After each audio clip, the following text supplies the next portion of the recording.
नमस्कार मित्रांनो, मी आहे डासर. आपणा सर्वांचं या सेशनमध्ये सहर्ष स्वागत आहे. या सेशनमध्ये आपण कॉम्प्युटर नेटवर्क कनेक्टिंग डिव्हायसेसमधील एक डिव्हाइस पाहतोय की ज्याचं नाव आहे मॉडेम. सर्वप्रथम आपण पाहतोय what is a modem. Modem म्हणजे नेमकं काय?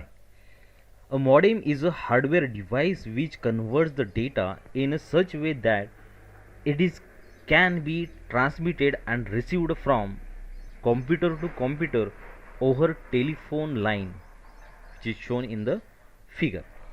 तर बघा, आपणाला काय करायचं आहे, सेंडर आणि रिसिव्हर जे आहेत त्यांच्यामध्ये डेटा ट्रान्समिशन परफॉर्म करायचं आहे.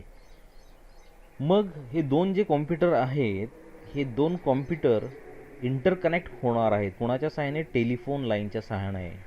तर टेलिफोन लाईन जी आहे ती ॲनालॉग सिग्नल कॅरी करते आणि कॉम्प्युटर जे असतात ते डिजिटल सिग्नल जनरेट करतात किंवा डिजिटल सिग्नलवरती काम करतात. लक्षात घ्या, कॉम्प्युटरच्या सहाय्याने काय निर्माण केलं जाणार आहे? डिजिटल सिग्नल निर्माण केले जाणार आहेत किंवा ते डिजिटल सिग्नलवरती काम करतात. आणि टेलिफोन लाईन जी असते ती ॲनालॉग सिग्नलवरती काम करते. म्हणजे या ठिकाणी दोन वेगवेगळे सिग्नल्स आहेत. तर अशा केसमध्ये मॉडेम वापरला जाणार आहे. ओके, तर पुढील मुद्द्यामध्ये आपल्याला त्याचं वर्किंग लक्षात येणार आहे. त्याच्यामुळे आपण नेक्स्ट पॉईंटकडे वळतोय. Modem is a very familiar word to every one of us. It is used for connecting a computer to a telephone line. It is a combination of modulator and a demodulator. तर modem हा जो शब्द आहे तो दोन टेक्नॉलॉजींचे जे काही शब्दप्रयोग आहे त्यांच्यातून निर्माण झालेला आहे. मॉडेम जो आहे तो मॉड्युलेटर आणि डीमॉड्युलेटर या दोन शब्दप्रयोगातून निर्माण झालेला आहे. आणि मॉडेम केव्हा वापरला जातो की जेव्हा आपल्याला कॉम्प्युटर टेलिफोन लाईनला कनेक्ट करायचा असतो त्यावेळी आपल्याला मॉडेम वापरायचा असतो. आणि मॉडेम हा आपल्या ओळखीचा शब्द आहे किंवा बऱ्याच आपण दैनंदिन जीवनामध्ये त्याचा कुठे ना कुठेतरी आपण काय केलेला असतो, संदर्भ ऐकलेला असतो. म्हणजेच हा आपल्याला फॅमिलियर शब्द आहे. The telephone lines are designed to carry analog signal and their bandwidth also is limited, so they cannot be used for digital data transmission. तर आपण म्हणतोय की आपला जो कॉम्प्युटर आहे तो जर टेलिफोन लाईनला जोडायचा असेल तर आपल्याला मॉडेम वापरायचा आहे. पण मॉडेम जो मुळात आहे तो ॲनालॉग सिग्नल कॅरी करतो आणि त्याची जी बँडविड्थ आहे तीही देखील लिमिटेड आहे. मग अशा केसमध्ये जर आपण डिजिटल सिग्नल ह्या टेलिफोन लाईनवरून जर पाठवायचे असतील तर आपल्याला निश्चितच त्या ठिकाणी काय येणार आहे? लिमिटेशन येणार आहेत. A modem converts the digital data from computer to analogue signal and put it on the telephone line on the sender side. If used on the receiver side, the modem will convert the analog signal received on the telephone line to the digital data. तर आता आपण या ठिकाणी exact modem काय काम करणार आहे ते आपणाला या ठिकाणी या मुद्द्यातून क्लिअर होणार आहे. तर आपण सेंडर साईडकडे जो कॉम्प्युटर आहे तो या ठिकाणी मॉडेमला जोडलेला पाहतोय. म्हणजे लेफ्ट साईड आपण सेंडर साईड जर विचारात घेतली तर हा जो काही लेफ्ट साईडचा जो कॉम्प्युटर आहे तो या मॉडेमला जोडलेला आहे, फर्स्ट मॉडेमला जोडलेला आहे. तर हा जो कॉम्प्युटर आहे हा डिजिटल डेटा निर्माण करणार आहे आणि हा डिजिटल डेटा या जोडलेल्या मॉडेमकडे येणार आहे आणि मॉडेमचं काम काय असणार आहे? मॉड्युलेशन करणे हे काम असणार आहे. तर सेंडर साईडचा जो काही मॉडेम आहे तो मॉड्युलेशन या ठिकाणी परफॉर्म करतोय. बघा की जो काय करणार आहे, डिजिटल डेटाचं रूपांतर कशामध्ये करणार आहे? ॲनालॉग सिग्नलमध्ये करून देणार आहे. मग हा डिजिटल डेटा ॲनालॉगमध्ये कन्वर्ट झाल्यानंतर पुढे जाऊन तो टेलिफोन लाईनवरती कॅरी होऊ शकणार आहे, ट्रान्सफर होऊ शकणार आहे. ओके, आणि मग ट्रान्सफर झालेला जो काही ॲनालॉग डेटा जो आहे तो आता रिसिव्हर साईडच्या असणाऱ्या मॉडेमकडे पोहोचणार आहे. तर रिसिव्हर साईडला या ठिकाणी जो रिसिव्हर मशीन आहे तोही देखील मॉडेमला जोडलेला आहे आणि ह्या रिसिव्हिंग साईडचा जो मॉडेम आहे तो आता या ठिकाणी काय करतोय बघा, तर तो डिमॉड्युलेशन करणार आहे. म्हणजेच या ठिकाणी त्यानं जो रिसीव्ह केलेला जो काही ॲनालॉग सिग्नल आहे त्याचं रूपांतर तो कशामध्ये करून देणार आहे, डिजिटल डेटामध्ये करून देणार आहे. सो अशा पद्धतीनं हा जो मॉडेम आहे तो मॉड्युलेशनचं पण काम करतोय आणि डिमॉड्युलेशनचं पण काम करतोय. तर सेंडर साईडला तो मॉड्युलेशन काम करेल आणि रिसिव्हिंग साईडला तो डिमॉड्युलेशनचं काम करेल.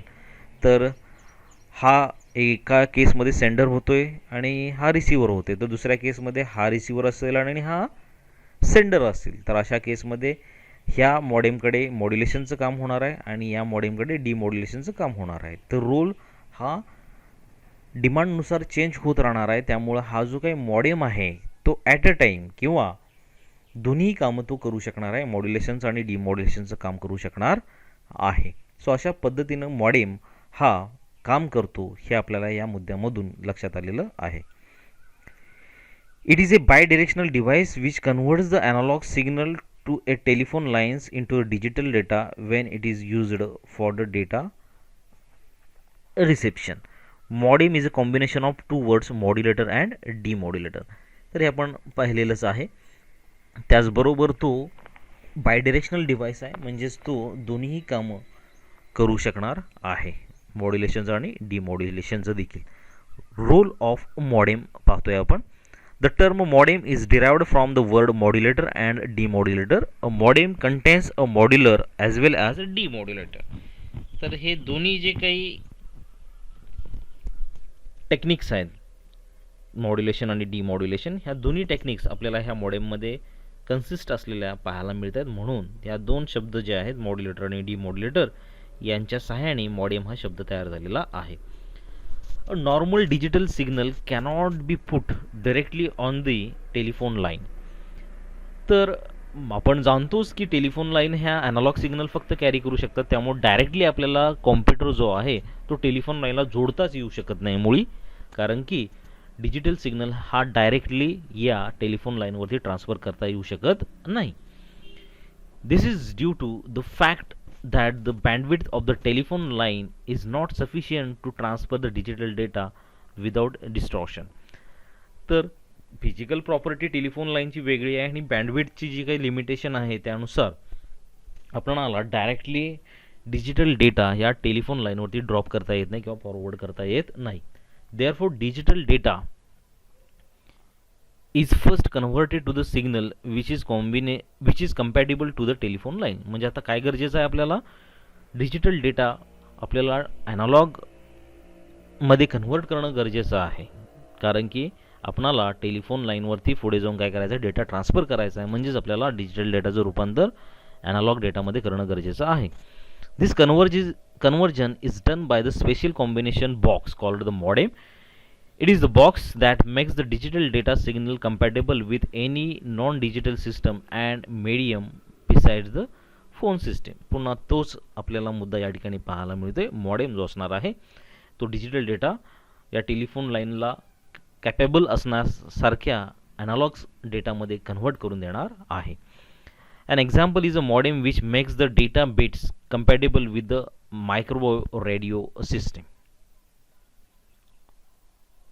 तर या ठिकाणी आपल्याला एक एक्झाम्पल म्हणून या ठिकाणी आपण जर बघितलं तर मायक्रोवेव्ह रेडिओ सिस्टममध्ये देखील आपण काय करू शकतो, मॉडेम यूज करू शकतो. की या ठिकाणी काय होणार आहे, डिजिटल डेटा जो आहे तो मॉडेमकडे पोहोचणार आहे आणि मॉडेम काय करू शकणार आहे, ह्याला रेडिओ वेव्हजमध्ये देखील ट्रान्सफर करू शकणार आहे. हे एक एक्झाम्पल आपल्याला या ठिकाणी विचारात घ्यायला दिलेला आहे. तर मुळात आपण आता या ठिकाणी टेलिफोन लाईन्सवरती काम करतो, त्यामुळे तो हा मुद्दा नाही विचार घेतला तरी देखील चालेल. Modem is a DCA, म्हणजे data communication equipment which is designed to operate with a DTE, that is data terminal equipment, that is DTE is nothing but computer. म्हणजे DTE म्हणजे डेटा टर्मिनल इक्विपमेंट आहे आणि तुमचा DCA म्हणजे कोण असणार आहे, मॉडेम असणार आहे, की ज्याला आपण डेटा कम्युनिकेशन इक्विपमेंट असं ओळखतो. तर या ठिकाणी जर आपण ही जर टर्मिनॉलॉजी जर विचारात घेतली, कॉम्प्युटर, मॉडेम, टेलिफोन लाईन्स, तर या ठिकाणी कॉम्प्युटरला आपण DTE म्हणणार आहोत आणि मॉडेमला आपण DCE असं म्हणणार आहोत. The principle of modem operation is based on using sine wave of various frequencies, phases और amplitudes to represent the binary data. तर या ठिकाणी डिजिटल जो डेटा आहे, म्हणजे आपण त्याला बायनरी डेटा असं म्हणतो, तर हा डेटा ॲनालॉगमध्ये प्रेझेंट करत असताना त्या ठिकाणी फ्रिक्वेन्सीचा वापर केला जाणार आहे, फेजचा वापर केला जाणार आहे किंवा ॲम्प्लिट्यूडचा वापर केला जाणार आहे. Thus, the binary data is converted into corresponding analog signal using modem on the sending side. तर सेंडिंग साईडला जर आपण विचार केला तर आपणाला त्या ठिकाणी काय होणार आहे, डिजिटल डेटा हा ॲनालॉगमध्ये कन्वर्ट होणार आहे आणि रिसिविंग साईडला उलटं होणार आहे. रिसिविंग साईडला काय होणार आहे, तर त्या ठिकाणी ॲनालॉग सिग्नल जे आहे ते कशामध्ये कन्वर्ट होणार आहे, डिजिटल सिग्नलमध्ये कन्वर्ट होणार आहेत. Functions of the modem.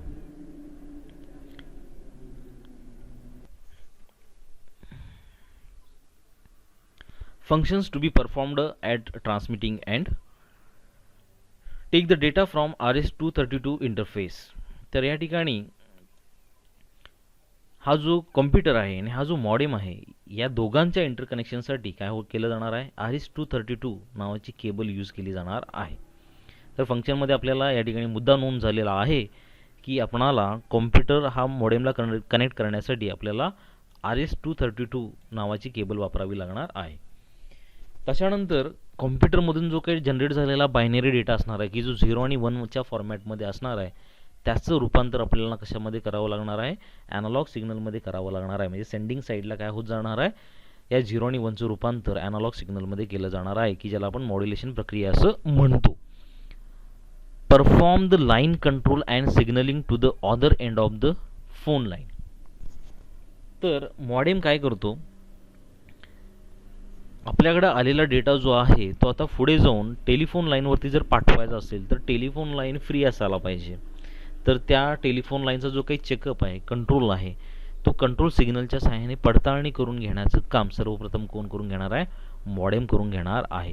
म्हणजेच रिसिविंग साईडला जी काय जोडलेली जी टेलिफोन लाईन असणार आहे तर ती टेलिफोन लाईन मुळात बिझी असली पाहिजे किंवा बिझी असताना त्या ठिकाणी आपणाला फ्री होईपर्यंत वाट पाहणे किंवा कंट्रोल त्या ठिकाणी चेकअप करणे, ही जी काही प्रक्रिया आहे ही सगळी प्रक्रिया मॉडेम पूर्ण करणार आहे. Send the digital signal if this modem is design to dial without the presence of the user. तर या ठिकाणी सॉरी मी रिपीट करतोय बघा, send dialling signal if the modem is design to dial without the presence of the user. तर या ठिकाणी receiving एंडकडे जाणारी जी काही ट्रान्समिशन मीडिया आहे, या ट्रान्समिशन मीडियावरती डायलिंग सिग्नल पाठवण्याचं काम त्या मॉडेमचंच असणार आहे. तर त्या ठिकाणी युजरला क्रॉस चेक करत बसायला नको किंवा कॉम्प्युटर सिस्टीम काय त्या ठिकाणी क्रॉस चेक करत बसणार नाही आहे की लाईन बिझी किंवा होणार आहे, बिझी आहे का फ्री आहे. या संदर्भातले जे काही डायलिंग सिग्नल्स आहेत ते स्वतः कोण पूर्ण करणार आहे, मॉडेम पूर्ण करून घेणार आहे. Next, have protection against the line overload and other problems.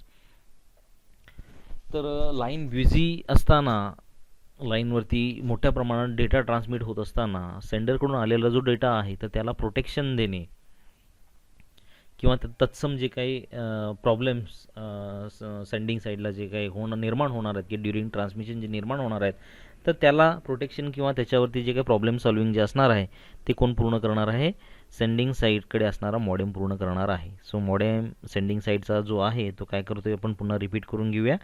तर तो RS-232 कडून आलेला जो डेटा आहे तो प्राप्त करतो, हे एक काम.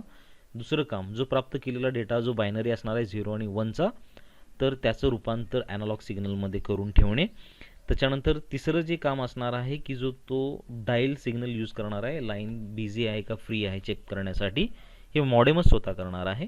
आणि चौथं जे काम असणार आहे की लाईन जर ओव्हरलोडेड होत असेल तर त्या ठिकाणी आपल्याला डेटा पाठवत असताना कोणत्या स्पीडनं पाठवायचा आहे किंवा त्याच्यावरती जे काही येणारे ओव्हरलोडचे प्रॉब्लेम्स आहेत ते कसे सॉल्व करायचे आहेत, हे सगळी जी काही हाताळणी जी आहे ती सेंडिंग साईडच्या मॉडेमद्वारा पूर्ण केली जाणार आहे. Functions of receiving modem. Receive the analogue signal and demodulate them into 0 and 1. तर रिसिविंग साईडचा जो मॉडेम आहे तो मिळवलेला ॲनालॉग सिग्नल जो आहे त्याचं रूपांतर तो डिजिटल सिग्नलमध्ये करणार आहे.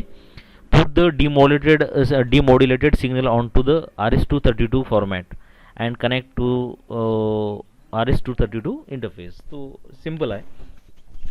तर डिमॉड्युलेटेड केलेला जो काही सिग्नल आहे तो सिग्नल आता RS-232 केबलवरती पाठवण्याचं काम ते मॉडेमचं असणार आहे, की जेणेकरून पुढे RS-232ला जोडलेला जो कॉम्प्युटर आहे त्याला तो डेटा मिळणार आहे. Perform line control and signalling. तर पुन्हा या ठिकाणी आपल्याला ट्रान्समिशन मीडियावरती मॉडेम डेटा पाठवत असल्यामुळे लाईन कंट्रोल आणि सिग्नलिंग हा प्रकार त्या ठिकाणी वापरणार आहे, किंवा त्याची पडताळणी करूनच तो पुढे modem to computer data forward करत राहणार आहे. Have protection against the line overload and other problems. तर जसं मगाशी आपण जाणलेलं आहे की ट्रान्समिशन मीडियावरती डेटा पाठवत असताना तो मीडिया फ्री असणं किंवा त्याच्यावरती ओव्हरलोड होत असताना काय स्पीड हाताळणं हा जो काही प्रकार आहे तो डेटा प्रोटेक्शनसाठी परफॉर्म केला जातो, आणि तोच प्रकार या ठिकाणी पुन्हा मॉडेम परफॉर्म करणार आहे, कारण की आता त्याला कॉम्प्युटरकडे डेटा पाठवत असताना जो काही इन बिटवीन येणारा मीडियम आहे त्या मीडियमला या ठिकाणी त्याला हाताळायचा आहे. Recover the data with maximum number of errors from the received signal corrupted by the noise. त्याचबरोबर तो डेटा प्रोसेस करतो हेही देखील आपण जाणलेलं आहे. म्हणजेच निश्चितच तो काय करणार आहे, जो रिसीव्ह केलेला डेटा आहे त्याच्यामधला नॉईज वजा करून जो काही ओरिजिनल डेटा आहे त्याला व्यवस्थितरित्या रिसिव्हिंग एंडकडे पाठवण्याची जबाबदारी मॉडेम पूर्ण करणार आहे. तर मित्रांनो, आपणाला लक्षात आलं असेल की मॉडेम हा आपल्या दैनंदिन जीवनामध्ये आपण बऱ्याचदा ऐकतो किंवा कुठेतरी पाहतो, कारण की आपणाला इंटरनेट कनेक्शन घ्यायची ज्यावेळी आवश्यकता असते किंवा आपण इंटरनेट कनेक्शन ज्यावेळी आपल्या कॉम्प्युटरसाठी घेत असतो त्यावेळी आपल्या घरामध्ये जे येणारी टेलिफोन लाईन आहे त्या टेलिफोन लाईनमधूनच आपल्याला इंटरनेट सेवा उपलब्ध होत असते. पण ही इंटरनेट सेवा आपल्या कॉम्प्युटरवरती अवेलेबल होण्यासाठी आपणाला त्या टेलिफोनच्या आणि आपल्या कॉम्प्युटरच्या मध्ये कोण जोडावा लागणार आहे, मॉडेम जोडावा लागणार आहे. तर मित्रांनो, मी आशा करतो की आपणाला निश्चित हा मॉडेम डिव्हाइस कशा पद्धतीनं काम करतो हे निश्चित समजलं असणार आहे. त्यामध्ये जर तुम्हाला आणखी काही जाणून घ्यायचं असेल तर मला निश्चित कमेंट करा, मी तुम्हाला प्रतिसाद देईन. तोपर्यंत धन्यवाद.